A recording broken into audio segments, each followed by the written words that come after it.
And we're back. I'm Rick Unger filling in for Steve today. We're right here on the Steve Malzberg Show. And joining me now is the Malzberg panel. First up, Ford O'Connell, Republican strategist and author of Hail Mary. And he will be joined by Christy Setzer, president and founder of New Heights Communication. Guys, welcome to the panel.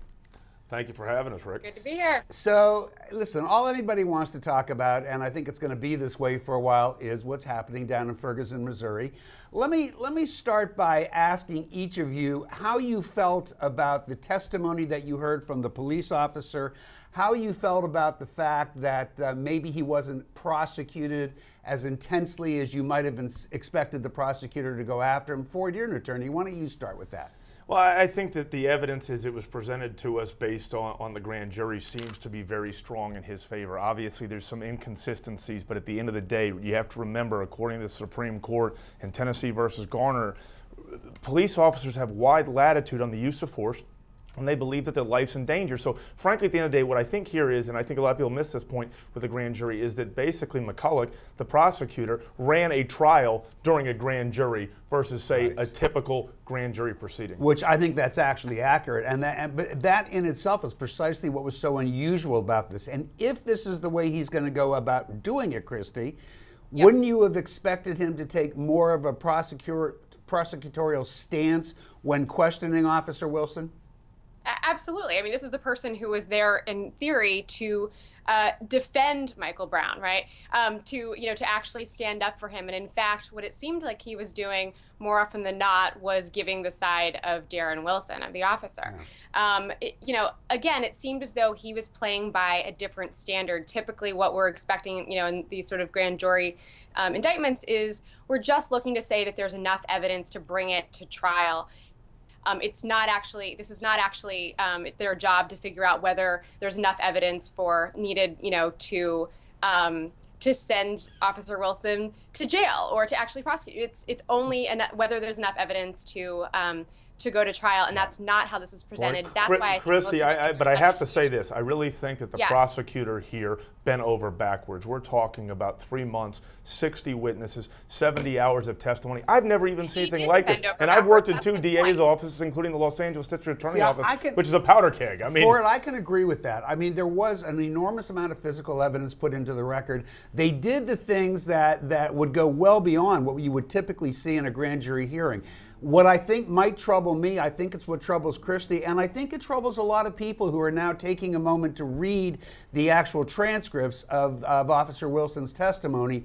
Typically, a prosecutor is going to really take on that role of being the, cross-directing him, going after him and making sure that his story holds up. Now, in terms of his credibility, which that's where it's going to come out, we actually had a chance to get a sense of the officer's credibility when we watched his interview with George Stephanopoulos last night. Christy, did you buy Officer Wilson? No, absolutely not. Of course not. I mean, look, George Stephanopoulos was asking him questions like, could you have done anything differently that would have prevented this situation? Again, we're talking about he took a number of shots from 150 feet away, and there's nothing he thinks that he could have done differently. To me, that's just not remotely Christy, credible. Sadly enough, this is a tragic situation, but I think that you're living in fantasy land when you start saying, well, if the incidents had changed. The bottom line is he feared for his life. He was attacked inside the car, and once that occurs, he has the right to use deadly force if he fears for his life. And that's really the bottom line. And frankly, back to the prosecutor, he basically ran a trial there and gave great deference, because you have to understand something. If you take an officer to trial, he has great leeway in the use of force, and less than 2% are actually convicted. If nothing else here, he did a great service to prosecutor, because you have to remember something else. And maybe we should re-examine that fact. Yeah, but if you lose the police force over this, I'm telling you, you're barking up a tree. And I think really at the end of the day, a lot of people hoped that there was a lot more here so they could use Michael Brown for bigger civil rights purposes. Wouldn't you have felt a little better if the officer had shown just some remorse, considering the fact that somebody did die? Right. I think that you're walking a very tightrope here, because as you well know, when you're in a courtroom or when you're in this sort of situation, that could be shown as a sign of weakness. He had to keep the car between the 2 white lines and say what he said and nothing more. Right. When you start talking, you get in trouble. So we're just about out of time. So quickly, let me ask both of you, yes or no, Did it drive you crazy that the New York Times actually published Officer Wilson's address quickly? Yes for it or no? Yes, and I think that he should own the New York Christy? Times. If something Yes bad or no? happens to him. Yeah, I think it's inappropriate. Yeah, I think we can all agree with that. Guys, thanks so much for joining us. I hope you're going to have a terrific Turkey Day tomorrow. Enjoy your families. We're going to continue to talk about everything that you can imagine about Ferguson. This has captured our imagination.